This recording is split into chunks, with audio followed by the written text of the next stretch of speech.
Bismillahirrahmanirrahim.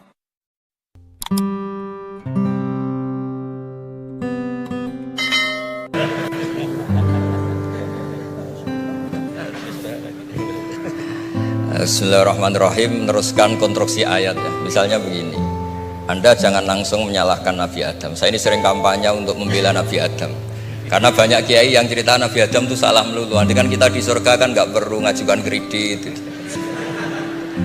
nggak perlu punya istri cantik yang minta ke mall, karena kelebihannya bidadari itu cantik, nggak minta belanja. Sudah gitu di madu juga nggak protes. Tapi kalau di dunia itu sudah minta belanja, di madu protes. Jadi tapi kenapa Nabi Adam akhirnya keluar dari surga dan kita menyalahkan hanya demi kepentingan supaya tadi punya istri cantik, tidak minta uang apa belanja dan boleh dipoligami mau mas. Di konstruksi ayat itu tidak ditampakkan, tapi semua ahli tafsir tahu. Misalnya fadallahuma bihurur, setan menipu Adam dan Hawa dengan curang. Hurur itu nipu. Jadi kalau ngaji nipu itu mulai dulu itu ya gurunya setan itu. Jadi Nabi Adam itu di surga dengan penuh limpahan anugerah. Buah apa saja ada, makanan apa saja ada, enggak bayar. Tempat mewah leg juga enggak bayar. Kalau Anda di hotel leg sedikit aja bayarnya minta ampun. Akhirnya setan tuh pura-pura nangis terseduh. Akhirnya Nabi Adam menghampiri. Kenapa kamu nangis? Saya ini iba sama kamu, kasihan. Nikmat begini nikmat, pada akhirnya Anda ini mati. Karena Anda manusia, pasti mati. Kasihan sudah senikmat ini kemudian Anda mati. Pura-pura nangis, jadi lama ya nangis, acting itu. Akhirnya Nabi Adam tanya, lalu solusinya gimana? Terus setan tinggal numpangi. Hal adulluka ala syajaratil khuldi wa mulkil la yafla. Kamu mau tak kasih vitamin, makan pohon khuldi, nanti kalau kamu makan itu terus abadi. Jadi terus setan, Nabi Adam mulai ragu ya, tapi Allah melarang saya makan pohon khuldi itu, syajaratul khuldi itu. Kamu tidak usah cari tafsirnya, itu anggur apa ketela apa duren, itu namanya orang kurang penggawean itu gak penting.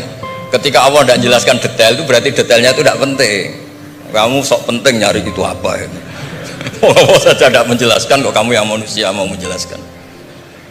Akhirnya Nabi Adam tanya, apa betul Allah itu melarang saya makan itu?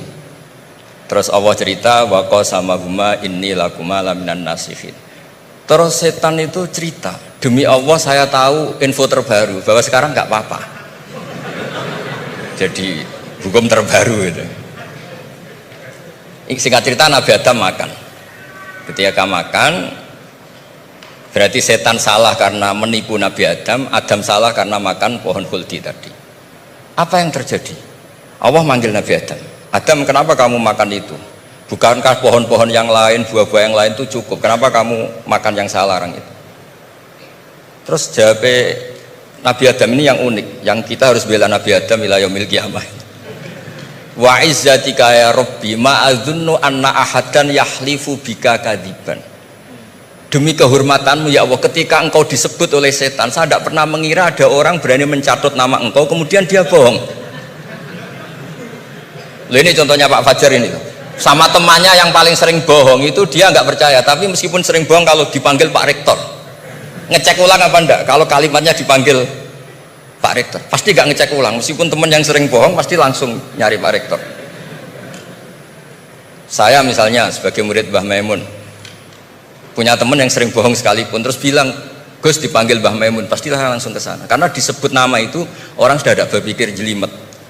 Ketika engkau disebut ya Allah, saya tidak pernah ngira ada orang mencatat nama engkau kemudian dia bohong, sehingga Allah itu haru sama Nabi Adam. Makanya Nabi Adam itu diusir.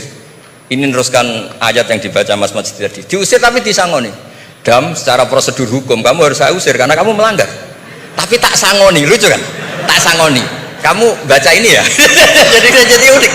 Makanya ayatnya fatalaqqa Adamu mir Rabbi, bukan kreasinya Nabi Adam. Kalimat itu bukan kreasi Nabi Adam, tapi hadiah sama Allah. Ini kamu secara laturan tak usir, tapi tak sangoni, ini dibaca nanti. Tapi Nabi Iblis tidak disangoni, karena memang dia penipu betul. Sudah gitu akting pura-pura nangis, pura-pura ini itu. Jadi bener-bener penipu ulung. Makanya sekarang pun kalau penipu itu memang harus sopan, harus nangis, itu cara untuk karena sanatnya penipuan memang begitu, sanat awalnya memang begitu, pura-pura nangis terus pura-pura itu. Jadi itu memang cara paling efektif untuk apa? Nipu. Ada sanatnya.